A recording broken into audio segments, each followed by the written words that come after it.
Adapt 2030 Mini Ice Age Conversations covers changes in our climate due to a new and intensifying grand solar minimum. In the media, overlooking, downplaying, or burying cold weather changes occurring on our planet. This is in order to keep the global warming agenda steaming full speed ahead. I do this podcast and radio program because we need to begin conversations on how to adapt our food growing strategies long before 2030 as agricultural zones shift, affecting global crop output, but very few mainstream media outlets are talking about the most important issue of our time, cold weather crop losses. Our sun is going through a 400-year cycle, which has effects on our weather patterns as our magnetosphere weakens and the jet streams go out of flow. It's not CO2, it's not you, it's the sun. Are you ready to thrive in the grand solar minimum? Then join me for Mini Ice Age Conversations. I'm your host, David Dubine. Good afternoon, everyone. As I'm always trying to bring you the newest with protocols in the blockchain to tokenize commodities as we move forward into the grand solar minimum, when grains become so expensive that it is the most expensive commodity on our planet, which will usurp oil and energy. Food we need to eat every day. It's going to become the most valuable commodity. Now, in my search over the last 2 years of seeing the future, how we're going to buy, sell, and trade grains, the last part that I've finally been looking for is here, the arbitration. It's great to lock things up in smart contracts before 60,000 tons of wheat moves out of Kansas. But if it arrives at port and it's refused, at that point, where's the arbitration going to come from? And this was what was talked about last year during all the ICOs and tokenizing commodities was, if there's a problem, where's the dispute resolution going to come in? Who's going to be in charge of that? And then how is that smart contract going to execute back to the buyer or seller with the initial funds locked up in that? Well, we finally have the answer. And I think this is the piece of the puzzle that is going to set in motion the entire ecosystem of tokenizing commodities in smart contracts moving forward with grain deliveries. Today I have with me CEO of Oath Protocol, Yin Xu. He was mobile app development at Marshfield Clinic Research Foundation, also tech lead at Trip.com, startup in Silicon Valley, voted best app of the year. Now you got to realize in both of these industries there's a lot of disputes and a lot of dispute resolution circling inside the sphere. Now he's also contributed to projects and dApps with smart contracts, Ether Wallet. We wanted to run your time through today if we have a problem with deliveries. How is this really going to work out? Like I said, I believe it's the final piece, and we're going to put this full triangle together moving forward. So, Yin, I appreciate your time today. Thanks so much for joining me. Thanks. And let me give you a quick introduction about my background. I moved to U.S. since 2006 and finished my bachelor degree in computer science. Then I was being a researcher in one of the biggest clinic foundation in Wisconsin.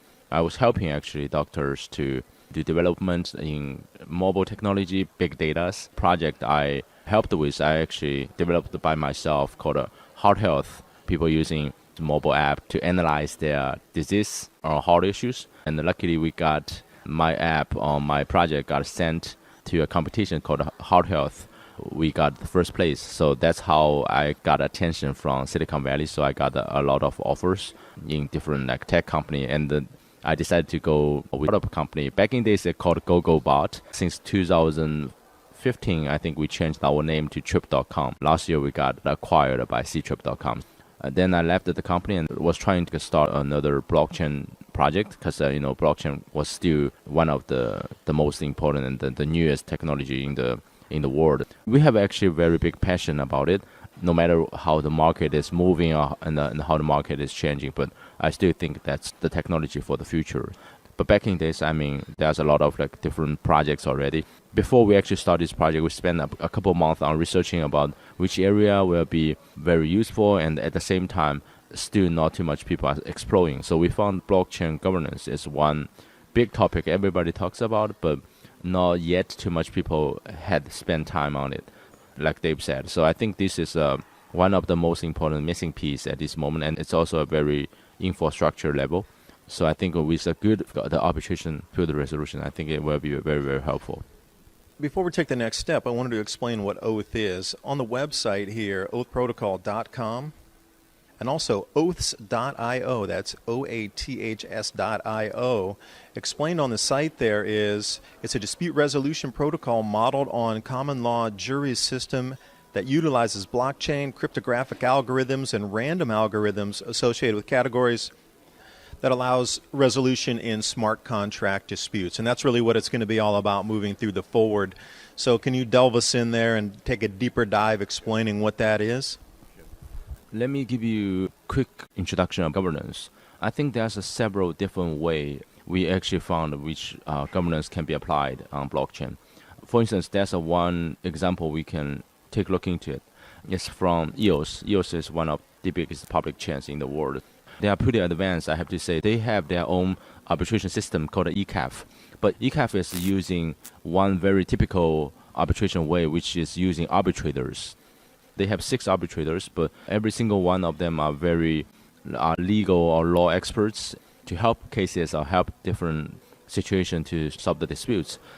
As you can see, by using arbitrators or by using experts, the cost is going to be very, very high. And also, since there's only a few of them, every case they can only assign 1 or 2 arbitrators to a case. And that means those 1 or 2 people going to be the judge of your case. So it's a little bit centralized. But the good thing is like they are experts, so they might provide you professional opinions or whatever.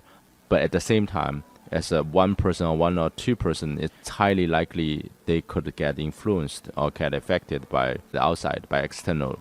But we are using another way, which like in the US, the jury system. Maybe some of you guys know the jury system because in the US, if you go to a court, if there's a jury group there, the judge himself is usually not the one to do the verdict. The jury group will give the result of if you are guilty or not. But also interestingly, the jury group is formatted by 7 or 12 randomly selected citizens from the US. As long as you are over 21 and as long as you are not in a special job such as a military or judge, you will have your chance to be selected as the jury. As you can imagine, it's already very decentralized because all those people are randomly selected and they are not required to be experts in any area. You could be a housewife, you could be a teacher, you could be a student to get selected. So this is very interesting. We think by applying blockchain technology on it, we can not only just helping with disputes, but also improving a lot of issues in current jury system.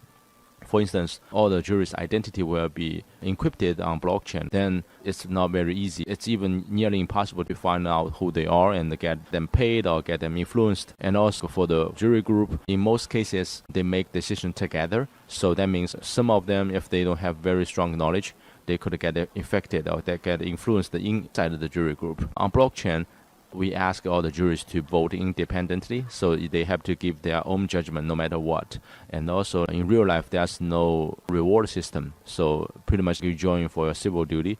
But on the blockchain, it's pretty clear we will be rewarding them by the tokens, so they can ideally it could even be their full-time job to join as the juries, so they can get paid and get their voice out. We are using some other like algorithms to helping by selecting juries. It's not just pure random. We use something called categorized random algorithm. Every time when a jury applying for the jury position, they will have to go through the KYC, make sure they are the real people, and also they have to provide their information of the categories. By categories, I mean we tag people into several different ways. So for instance, like their gender, their age, their nationalities, their language, simply because we believe similar people have same bias. So for instance, people from the financial backgrounds, people from the technology backgrounds may have different like bias. So we want the jury group to be as variety as possible. So they all have different backgrounds, they're coming from a different area, from different gender, different age or whatever. And then the result will be slightly more fair than just randomly selecting people. And also we use something core algorithm called the relational attributes.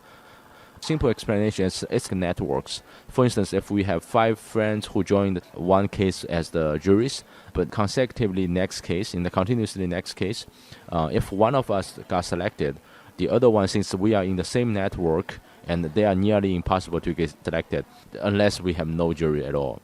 So that prevents people from knowing each other and start like collusions. We are trying to use some technology to prevent cheating from happening, but there's no perfect system. So we should just only increase the cost of cheatings or make it harder and harder. So that's some small details about our system. Now, to add on top of that, remember, Oath provides an interface for these smart contracts and programming languages. So all the smart contracts that are written through the Oath interface are automatically secured by this smart arbitration plan. Now, we can flip the words jurors and arbitrators in between each other, because that's what it is all about, is dispute arbitration. This is the last key. Somebody has a problem. Well, who's going to really take care of that independently? That's not going to be in a bias situation. Hey, you're holding my wheat offshore. Well, if it comes to this, and the smart contracts have been set up through such protocols, this is the way forward. Now, when we take a look into the white paper that's out right now, there's many different uses for this type of smart contract setup. We got blockchain e-commerce disputes, news verification, blockchain insurance, and the list goes on and on. Now, one thing that really intrigued me right away was when I saw this news verification. I wanted to run into that for a moment, because not only is the political news that we're seeing, but the weather news and all these voices, it seems they're very lopsided. So I'm curious, in the news verification, is it just the most voices that wins, or how do you dispute truly what's the true news, what's the fake news, what's the biased news? Because just looking into the U.S., 90% of the news is negative Trump, 10% is pro-Trump.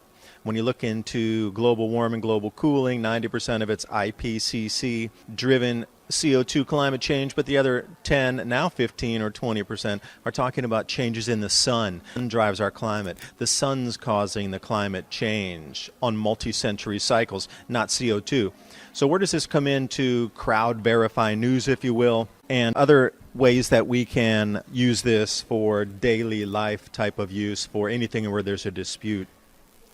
Back to the news question. This is actually originally, after we started this project, we've been doing a lot of researches. This idea actually coming from a professor from Renmin University of China. He was a professor in news major. I think he was the dean. But he came to us asking us, hey, do you guys think this project can be used in news area? Because they are also trying to fix the fake news. It's not just happening in the US, it's also, I think it's happening worldwide. Simply because on the internet, the voice is spreading so fast. When the fake news got spread, simply because they have some hook in it. Either it's a clickbait, or either the information is very attractive, not attractive in the good way, but so for us, after the discussion with the professor, we realized by using our system, we actually can provide some values for fixing the fake news. So from the professor, the concept is, in most cases, regular person or whoever the person got involved in those situations has the most important piece of that situation. Not that much people can get their voice into the news sites, onto the media or whatever.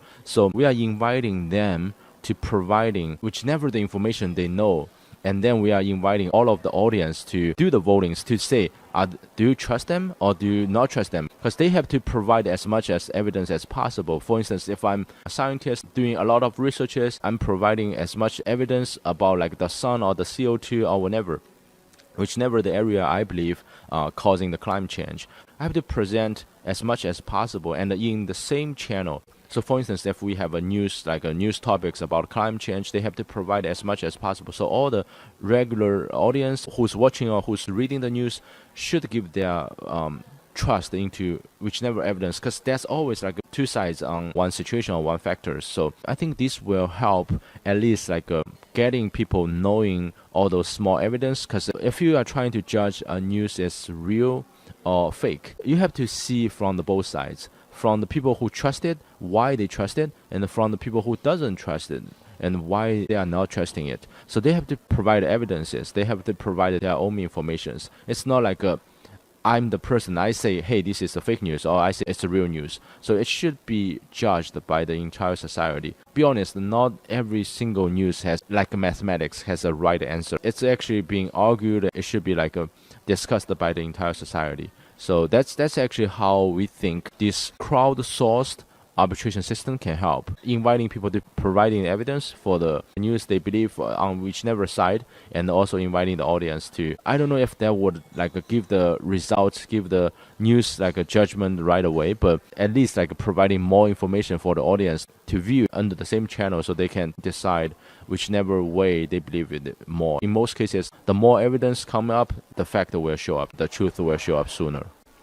So the findings that come out, regardless of whether it's the insurance arbitration or whether it be the news arbitration or e-commerce, any of these types, does this go back publicly onto the blockchain where it can be seen unaltered? And would this be a way for people to preserve and encapsulate what is unaltered information right now into the blockchain? Yeah, I think that's a good question. So that's actually why blockchain technology is very useful in our project, because all the information, when you provide it, it will be recorded and saved on the chain. So let's say whichever the scientists are providing this information, and it will be for one use or one factor, it will be saved on the blockchain. So it's not like the information will be kept there, and so people will be publicly review it. It's not like something you can change it very easily. So that means they have to provide the information they actually believe the most, because otherwise you will always have the records.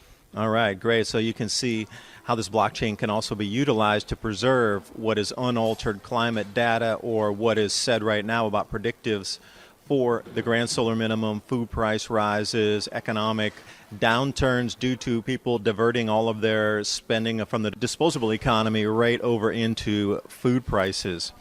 Now, when we're talking about this dispute resolution, again, Yin talked about there being a reward for correct arbitration.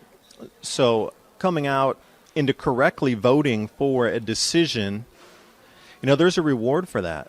So the people who are always correctly judging the situation and analyzing it and coming up with the right outcome for it, there seems to be a token reward. So the points, I'm not sure exactly, how many tokens are earned for the arbitration duty, because I know in your initial coin offering in this ICO, you're pushing up, 10 billion tokens? But those are for native use inside the ecosystem, and there's a breakdown on how they're going to be distributed. And there's a very small amount that's used for marketing and running the ICO. The rest of it is to keep the ecosystem up and moving, to be able to pay out to persons who are involved with this. Now, we've seen a few other predictive programs here launched on the net as well. Augur, that's one that comes right to mind, is the predictives there. So if you guess the outcome, and they're running everything from stock prices to cryptocurrency prices to election outcomes or whatever it is, and if you predict correctly, you're also rewarded inside there. So people are trying to always put predictions out inside these new types of platforms, because the more correct you are at predicting, the more reward you get. So again, you talked about people are really trying to make livings now going into these predictive blockchain protocols and putting their votes in on what will happen with something through the next few hours, something through the next few days, through the next few months. And every time they hit it correctly, not only they raised up levels of trustworthiness because they seem to see it correctly, so it's strictly a numbers game at that point.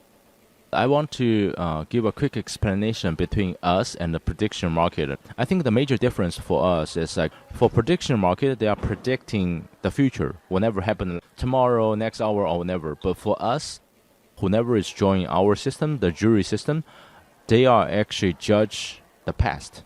This is a very big difference, and they are, in most cases, they are trying to gamble for the future. They are trying to predict, if it's going to rain next hour or not. But for our jury, they are trying to use their sense or their understanding of some cases, of some situation, to provide the judgment. So I think that's a major difference. And also, for prediction market, usually you have to stake your money.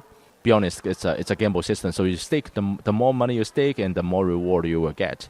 But for our system, everyone has only one vote, and they don't have to have any of our token to be a jury or to join a case. Once they sign up, and they are all randomly selected, so it's not like they can join publicly. In that case, they are not actually joining. They are not just trying to make money. They are, first of all, they are trying to join the case, providing their knowledge or providing their sense about cases. But as a reward, they will get paid. So let's talk about reward. Actually, in our system, we don't call them right or wrong. Actually, we call them voting for majority or minority.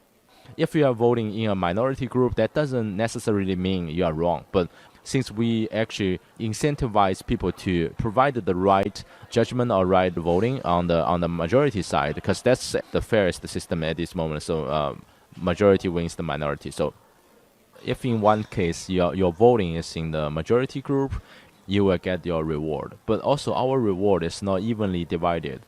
We have another system called a credit level. It's like a reputation system for all the juries.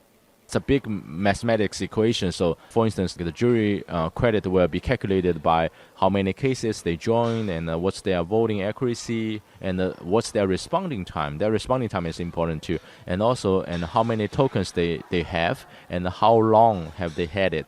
There's a few different factors, but all those information can be publicly viewed on the blockchain because all those information is recorded on the chain. So if people has questions, they can just run the equation. So by credit level, it's actually a measurement for jury's expertise.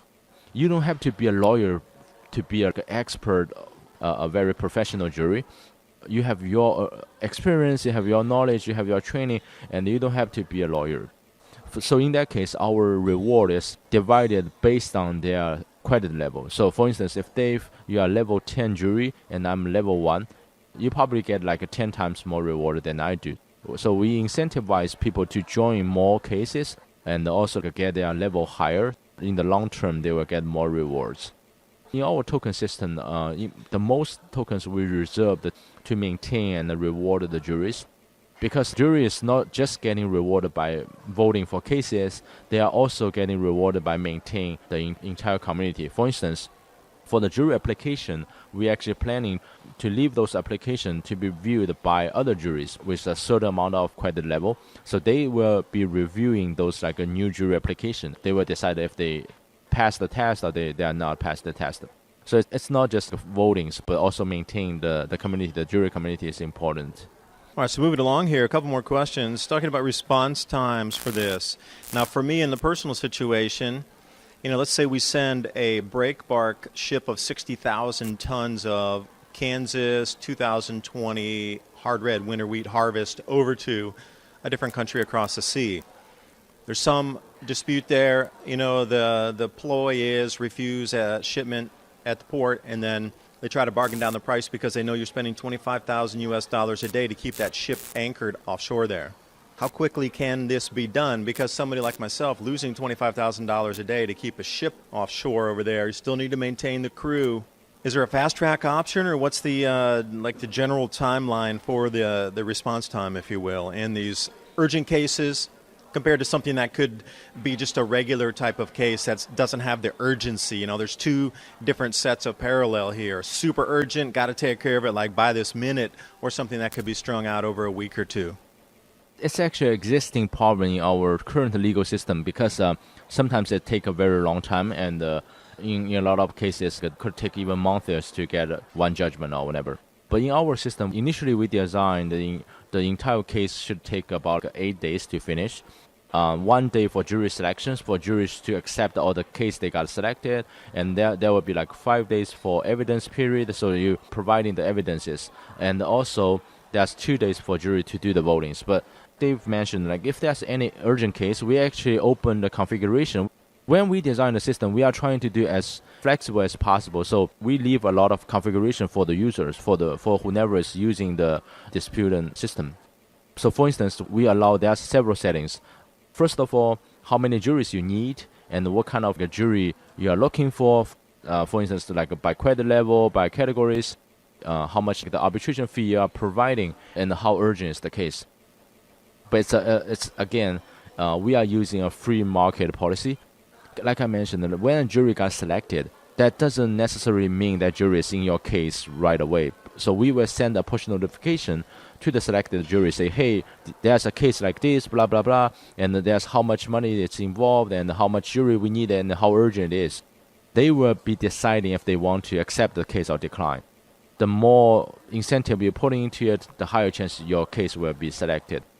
For us, as the system designer, as a system developer, we are trying to come up a general system and a more reliable system for all the cases, for urgent cases like you mentioned and for regular cases. And as we wrap up our interview here, we're talking about protocols being used for this. Remember the smart contracts that are within the protocol. You're also using NEM, right? Not using Ethereum, so that's a little bit different. And then also tell us or others listening how they can find you across the net. You know, what are your channels? You got Telegram, you got an internet presence, ICO, when's it start, when's it finish, and just a little more information so if people would like to contact you, how can they find you and then make contact? Feel free to contact us if you have any question, and make sure you guys follow our Twitter at Oath Protocol. You can find our Medium sites at Oath Protocol as well. We have all the news updates and all the partnerships announcements, and also some deep analysis of our projects over there. Please go take a look at it, and thanks for having me here.